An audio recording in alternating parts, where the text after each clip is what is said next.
I am Saida Hafsa and welcome to my YouTube channel.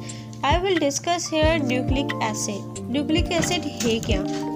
सबसे पहले जानने के लिए हमें इसको ये देखना लाजमी है कि nucleic acid is a biological molecule and biological molecule के जो टाइप्स हैं वो है there are two types of biological molecules. One is micro molecule and second is macro molecules. And macro molecules को हम देखते हैं कि व्हाट इज़ मैक्रो मॉलिक्यूल. तो मैक्रो मॉलिक्यूल्स वो होते हैं is a very large molecule and may who created for many subunits जो बायोलॉजिकल मॉलिक्यूल है ये वो होते हैं जो made up of organic molecule. Organic molecules में हमारे पास आ जाता है carbon and hydrogen. Organic molecule contain करते हैं कार्बन एंड हाइड्रोजन ओनली. अच्छा, हम इसके क्लासेस को देखते हैं तो माइक्रो मॉलिक्यूल्स जब हम पढ़ेंगे तो इसके there are 4 class of micro molecule. Lipid, number 2 carbohydrate and number 3 nucleic acid and number 4 protein.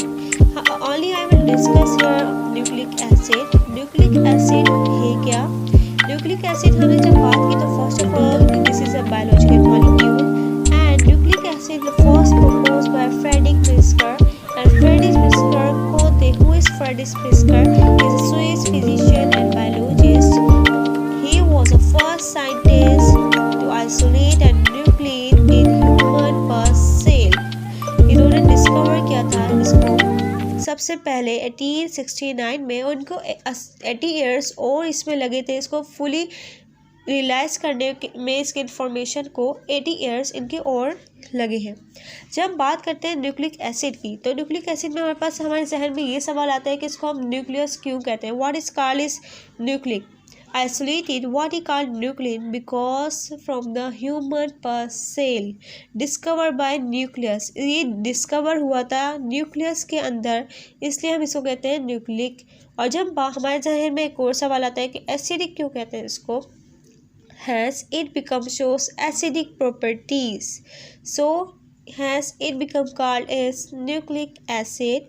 इसके मैं पॉइंट्स लिख देती हूँ कुछ आप लोगों को. Number 1 isolated.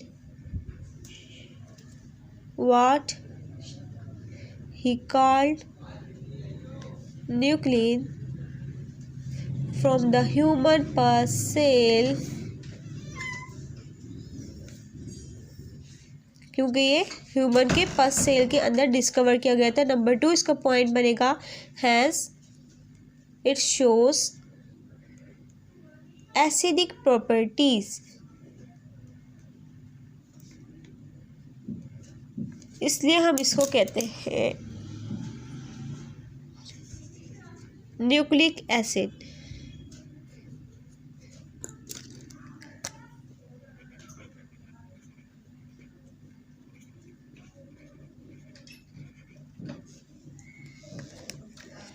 जब बात करते हैं न्यूक्लिक एसिड की तो हमने पहले इसको देखा कि इसको साइंटिस्ट कौन थे, इसकी हिस्ट्री के बारे में जाना कि वो साइंटिस्ट थे कौन, इन्होंने कब किया और इसको न्यूक्लिक एसिड क्यों कहा जाता है. ये अक्सर सवाल आता है क्वेश्चन में. What he called is nucleic acid, what he name is nucleic acid. इसको हम ये कह सकते हैं क्योंकि इसके न्यूक्लियस के अंदर डिस्कवर हुआ था और ये शोज करता है एसिडिक प्रॉपर्टीज़ को. Has it become called is nucleic acid. अगर हम बात करें इसके स्ट्रक्चर की तो इसके स्ट्रक्चर में आ जाता है न्यूक्लियोटाइड. इसके स्ट्रक्चर की बात करें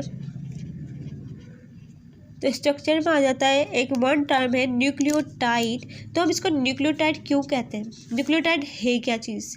सबसे पहले लाजमी हमारे ये है कि न्यूक्लिक एसिड हमारे पास एक पॉलीमर है. पॉलीमर सारे ही होते हैं मगर लिपिड जो है वो कम शुमार होता है, लेकिन 3 जो है वो सारे पॉलीमर्स हैं. जब न्यूक्लिक एसिड की बात करते हैं और डिस्कस न्यूक्लिक एसिड तो nucleic acid is a polymer and one monomer is called nucleotide. अब न्यूक्लियोटाइड जो है वो many repeating unit made up of many repeating units. Has it become called as nucleotide. Nucleic acid मतलब nucleic acid हमें ये पता चलता है कि वो बहुत सारे यूनिट से मिलके बना होता है और वो एक यूनिट कहलाता है हमारे पास न्यूक्लियोटाइड. हमारे पास के बारे में ये तो हो गई कि ये एक पॉलीमर है और पॉलीमर के साथ एक न्यूक्लियोटाइड. पॉलीमर है तो न्यूक्लियोटाइड कहलाएगा और न्यूक्लियोटाइड से मिलके बनता है ये न्यूक्लिक एसिड. इसका 1 पॉइंट तो ये हो गया। और नंबर 2 इसका पॉइंट ये कह लें कि carry and store genetic information, store genetic information, ये मतलब carry and store genetic information. इसकी एग्जांपल ये हो सकती है कि एक वूमेन है, वो प्रेग्नेंट है, अब उसके अंदर जो बेबी है उसके अंदर हूबहू वही चीज़ होती है, वही चीज़ें आती हैं। हम देखते हैं कि वही खसूसियात उसमें जो पेरेंट्स में, वो किसके ज़रिए, न्यूक्लिक एसिड के अंदर। न्यूक्लिक एसिड जो है वो उसके बीच में जीन टू जीन इंफॉर्मेशन जो लाता है वो न्यूक्लिक एसिड लाता है। माँ से बच्चे तक का जो इंफॉर्मेशन जो पास करवाता है वो न्यूक्लिक एसिड होता है। इसलिए हम इसको कहते हैं carry and store genetic information. ये इंफॉर्मेशन के लिए काम भी आता है। और नंबर 3 इसका पॉइंट ये हो सकता है कि पार्ट ऑफ क्रोमोसोम्स। हम देखते हैं क्रोमोसोम्स होते क्या हैं। वैसे तो सबको मालूम होगा क्रोमोसोम्स है क्या। क्रोमोसोम्स वो एक न्यूक्लियस है। फॉर एग्जांपल एक सेल ले लेते हैं, दिस इज सेल। अब सेल के अंदर होता है एक न्यूक्लियस और न्यूक्लियस के अंदर होता है क्रोमोसोम्स। ये क्रोमोसोम्स है। अब क्रोमोसोम्स के हम देखते हैं इसके अंदर आ जाता है डीएनए और आरएनए। डीएनए आरएनए,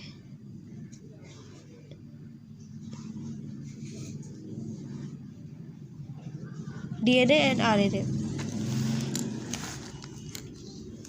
यहाँ तक क्लियर होगा आप लोगों को कि पार्ट ऑफ क्रोमोसोम्स है। और क्रोमोसोम्स होते क्या है, एक सेल है, सेल के अंदर न्यूक्लियस है और न्यूक्लियस के अंदर जो क्रोमोसोम्स होते हैं वो होते हैं, मतलब जो एक बारीक बारीक थ्रेड के लिए, उसको कहते हैं हम क्रोमोसोम्स। उस क्रोमोसोम्स के अंदर हम ये देखते हैं, आइडेंटिफाइड करते हैं कि वो इसके अंदर आरएनए कितने हैं, डीएनए कितने हैं। अगर हम बात करते हैं क्रोमोसोम्स की तो ये लोकेटेड कहाँ पर है, इसके यही पॉइंट्स देख लें आप लोग।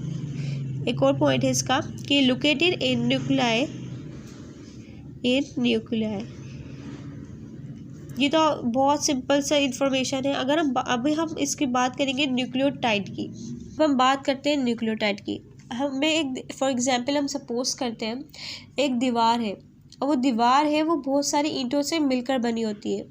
अगर हम उस पूरी दीवार को हमें पढ़ना है तो हमें ये जानना ज़रूरी है कि हम उसकी सारी ईंटों को पढ़ें। तो इसीलिए हम जब न्यूक्लियोटाइड को देखेंगे तो उसके भी कुछ पार्ट्स हैं। उस न्यूक्लियोटाइड को पढ़ने के लिए हमें सबसे पहले इन 3 को पढ़ना लाजमी है।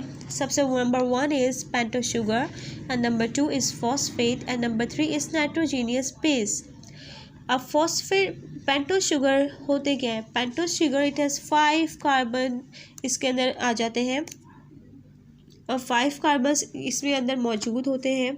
और ये क्या है, पेंटागोनल स्ट्रक्चर बनाती है। पेंटागोनल स्ट्रक्चर में आप स्ट्रक्चर्स आप लोग देख लें इसके,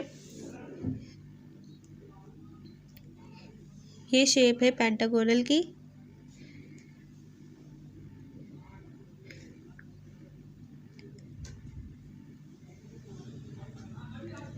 इसको हम नंबर 1, नंबर 2 या इसको नंबर 1 कर लेते हैं, 2, 3, 4 and 5।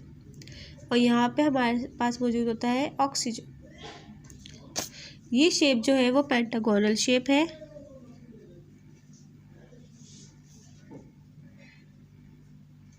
This is pentagonal shape. अब हम बात करते हैं पेंटोस शुगर की। तो पेंटोस शुगर के अंदर 5 कार्बन शुगर भी मौजूद होते हैं। पेंटोस शुगर के अंदर हमारे पास आ जाते हैं 2 sugar, deoxyribose sugar and ribose sugar. तो हम सबसे पहले देखते हैं कि डीऑक्सीरिबोस शुगर का स्ट्रक्चर होता कैसे है और राइबोस का शुगर स्ट्रक्चर कैसा होता है। तो हम पहले डीऑक्सीरिबोस के देख लेते हैं, डीऑक्सीराइबोस एंड राइबोस। जब देखते हैं इसका स्ट्रक्चर तो पेंटागोनल स्ट्रक्चर बनेगा।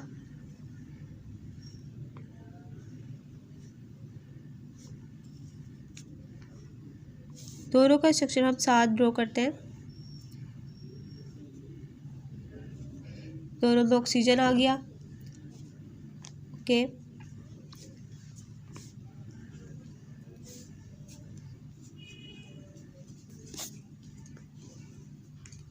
स्ट्रक्चर आप लोग नोट कर सकते हैं कि डीऑक्सीराइबोस शुगर का स्ट्रक्चर ऐसा है और राइबोस का ऐसा है। इसमें डिफरेंस जस्ट इस बात का है कि जो डीऑक्सीराइबोस शुगर होता है